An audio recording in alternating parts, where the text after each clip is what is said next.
আমন্ত্রণ সংবাদ দুপুরে, সাথে আছি শাহনাজ শারিয়াত এবং আমি ফারহানা রূপা। শুরুতেই জানিয়ে দিচ্ছি সংবাদ দুপুরে শিরোনাম। এফা টাওয়ার ব্যবহারের অনুপযোগী, মালিক ফারুক তাজবীরকে রিমান্ডে চায় পুলিশ।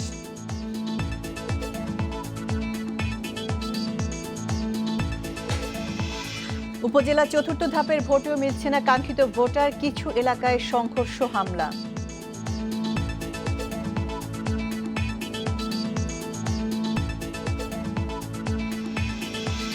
শিল্পে ব্যাংক ঋণের জটিলতা দেখছেন প্রধানমন্ত্রী, সুদ হার কেন কমছে না খতিয়ে দেখা হবে।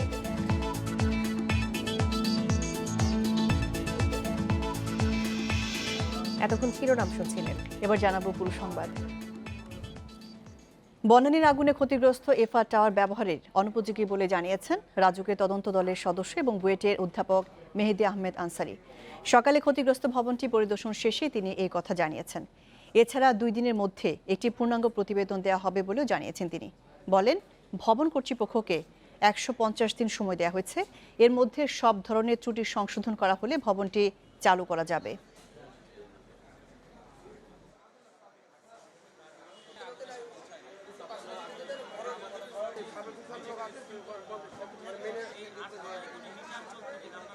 যারা এই বিল্ডিং শুরু করেছিলেন তাদের কথা শুনেছি, তাদের কাগজপত্র নিয়েছি।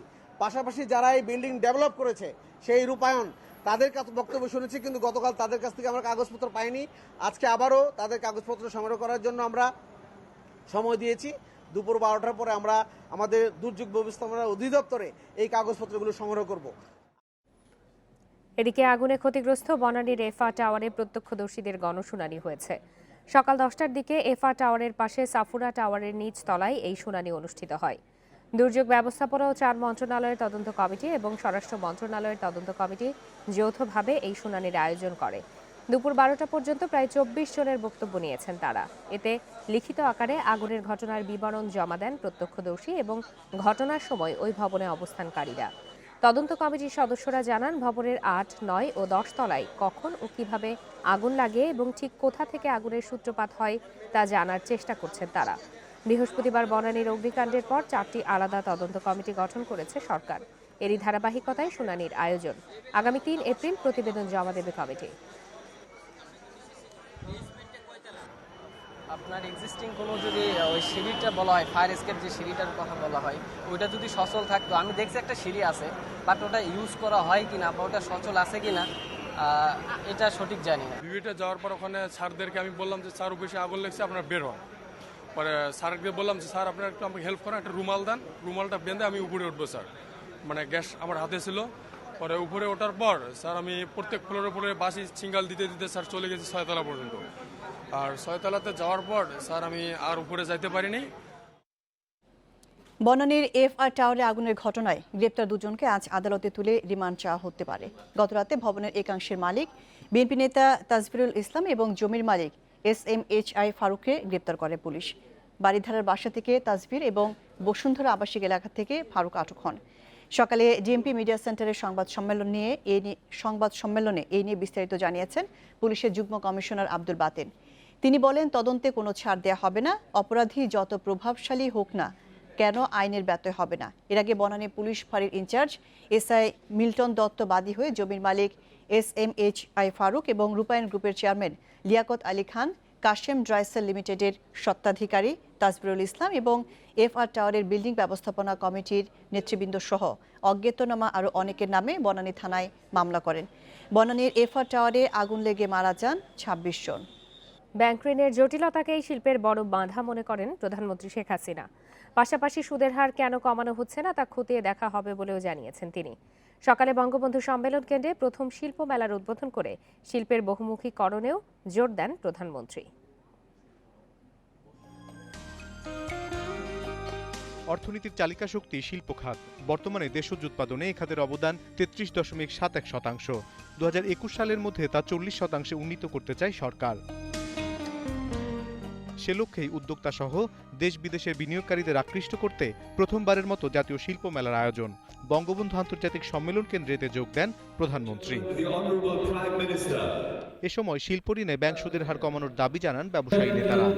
ইন্টারেস্ট রেটটা আমাদের কমাইতেই হবে, এটা নিয়ে মাননীয় প্রধানমন্ত্রী এটা নিয়ে কিন্তু আমাদেরকে সব সময় তাগাদা দিতেছেন। পরে শিল্প খাতের বিকাশ সংকট নিয়ে কথা বলেন প্রধানমন্ত্রীও। শিল্পের বিকাশে ব্যাংক ঋণকে বড় জটিলতা বলেও মনে করেন তিনি। এই ব্যাংকের মালিক যারা, তাদেরও তো শিল্প কলকারখানা আছে, তারাও তো ব্যবসা বাণিজ্য করে। তাহলে এখন আমাকে তো সেই জায়গাটা আগে হাত দিতে হবে, যে তারা ব্যাংকও চালাচ্ছে, শিল্পও চালাচ্ছে, আবার তারা সুদের হার কমাবে না। তাহলে তাদের ব্যবসা কি কি আছে না আছে, ট্যাক্সটা ঠিকমতো দিচ্ছে কিনা, ভ্যাটটা দিচ্ছে কিনা, কাঁচামালটা ঠিকমতো আনছে কিনা, শুধুমাত্র সরকারি সব করে দেবে তা তো না। শিল্পকে বহুমুখী করার আহ্বান জানিয়ে পরিবেশ রক্ষায় উদ্যোক্তাদের মনোযোগ চান শেখ হাসিনা। দেন আধুনিক বর্জ্য ব্যবস্থাপনা নিশ্চিতের পরামর্শও। এই যে আমাদের পরিবেশ নষ্ট হচ্ছে, নদী নষ্ট হচ্ছে, সব নষ্ট, এটার দিকে কেউ নজরই দিতে চান না। আপনারা যদি এই বর্জ্য ব্যবস্থাপনার জন্য সামান্য কিছু টাকা খরচ করতে হবে, এই তো, সেটা যদি আপনারা করেন তাতে আমাদের পরিবেশটাও সুরক্ষিত হয়। কিন্তু এইখানে কার্পণ্য কেন, সেটাও আমার একটা প্রশ্ন। দেশটাকে তো রক্ষা করে চলতে হবে, দেশের পরিবেশটা তো রক্ষা করতে হবে। এবারের মেলায় সারা দেশ থেকে বৃহৎ, মাঝারি, ক্ষুদ্র, কুটির ও হাইটেক পণ্য নিয়ে অংশ নিচ্ছে 300 উদ্যোক্তা প্রতিষ্ঠান। অনিমেষ কর, ইন্ডিপেন্ডেন্ট নিউজ, ঢাকা।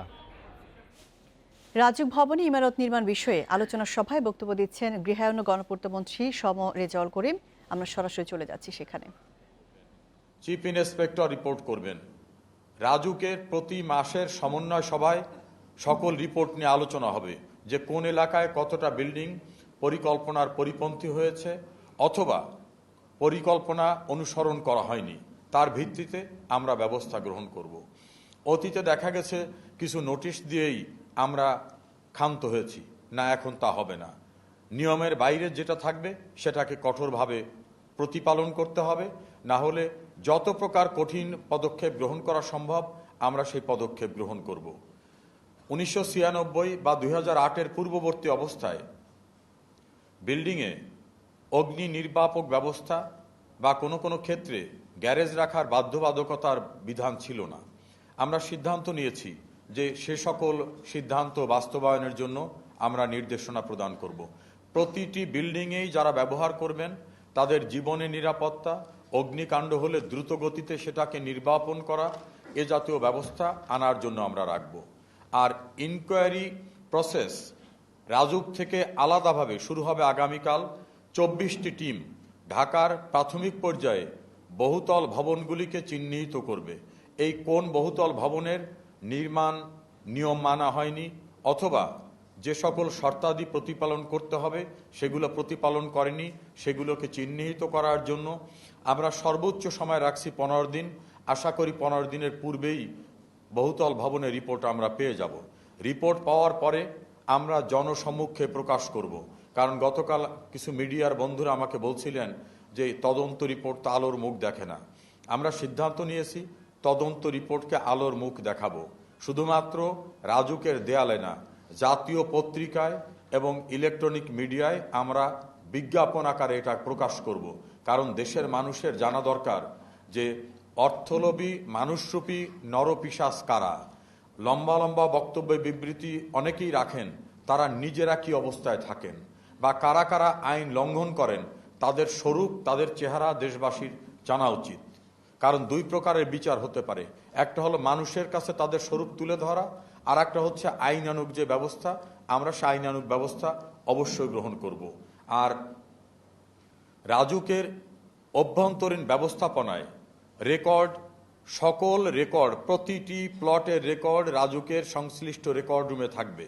যে রেকর্ড রুম কিছু রেকর্ড মিসিং পাওয়া যাচ্ছে না, সেই রেকর্ডগুলোকে আমরা বিকল্প রেকর্ড তৈরি করব এবং সেটা আমরা 1 মাসের ভিতরে ইনশাআল্লাহ আমরা নেক্সট টাইমে মিডিয়াকে জানাবো যে রাজুক সংশ্লিষ্ট কোনো প্লটের একটি রেকর্ডও মিসিং এই শব্দটা আসবে না। এবং আমরা 1 মে থেকে অটোমেশন পদ্ধতিতে অর্থাৎ ডিজিটাল পদ্ধতিতে যাচ্ছি। বাংলাদেশ ডিজিটাল রাষ্ট্র ব্যবস্থা কায়েম করছে। রাজুক এত বড় একটি সরকারি প্রতিষ্ঠান পিছিয়ে থাকতে পারে না। 1 মে থেকে রাজুকের সকল সেবা অনলাইন পদ্ধতিতে মানুষ পাবেন, যাতে কোনো ভোগান্তি না হয়। এই ভোগান্তির থেকে দূর করে জনবান্ধব প্রতিষ্ঠানে পরিণত করা এবং সেবামূলক কর্মকাণ্ডকে অতি সহজ করা, এটাকে লক্ষ্য নিয়ে আমরা কাজ করছি। আমাদের সকল কাজই তদারক করছেন মাননীয় প্রধানমন্ত্রী জননেত্রী শেখ হাসিনা। কারণ চতুর্থ ধাপে ১০৭ উপজেলায় সকাল ৮টা থেকে ভোট চলবে বিকাল ৪টা পর্যন্ত। কয়েকটি কেন্দ্রে অনাকাঙ্ক্ষিত কিছু ঘটনা ছাড়া বেশিরভাগ জায়গায় শান্তিপূর্ণ ভোট চলছে বলে জানিয়েছেন ভোটাররা। ফেনী সদরের আমিনউদ্দিন কেন্দ্রে নৌকার প্রার্থী সমর্থকদের হামলায় স্বতন্ত্র প্রার্থীর কয়েকজন সমর্থক আহত হয়েছেন বলে অভিযোগ পাওয়া গেছে। ইভিএমে ভোট দিতে বাধা দেওয়ারও অভিযোগ করছেন তারা।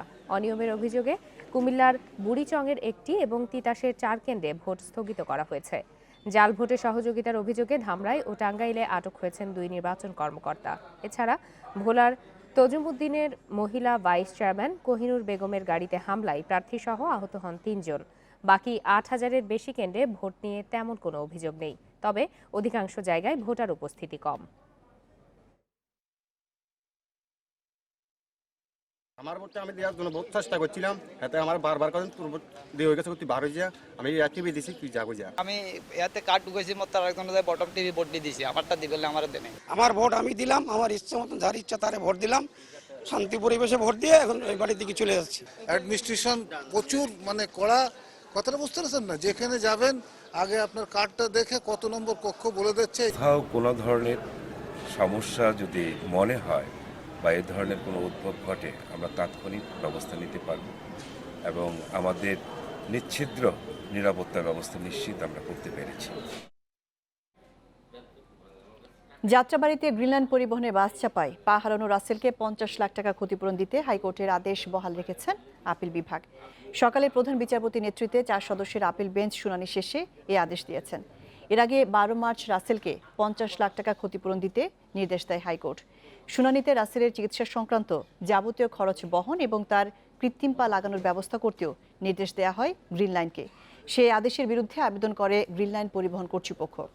গত বছর 28 এপ্রিল রাজধানীর যাত্রাবাড়ির মেয়র মোহাম্মদ হানিফ ফ্লাইওভারে কথা কাটাকাটির জেরে গ্রিনলাইন পরিবহনের বাস চালক প্রাইভেট কার চালক রাসেল সরকারের উপর দিয়েই গাড়ি চালিয়ে দেন। এতে রাসেলের দেহ থেকে বাম পা বিচ্ছিন্ন হয়ে যায়।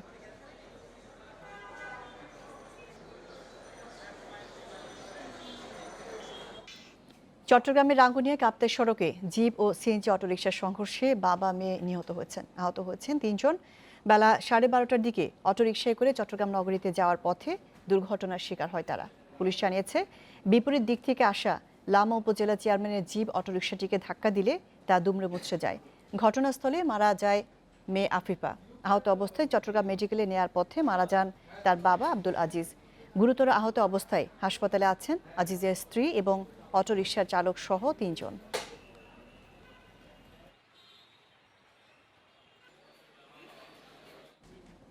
শেষ হচ্ছে সংবাদ দুপুর, তবে তার আগে শিরোনামগুলো জানাবো আরও একবার। এফআর টাওয়ার ব্যবহারের অনুপযোগী, মালিক ফারুক তাজবিরকে রিমান্ডে চায় পুলিশ।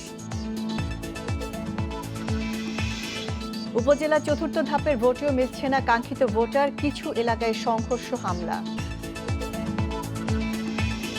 শিল্পে ব্যাংক ঋণে জটিলতা দেখছেন প্রধানমন্ত্রী, সুদ হার কেন কমছে না খতিয়ে দেখা হবে।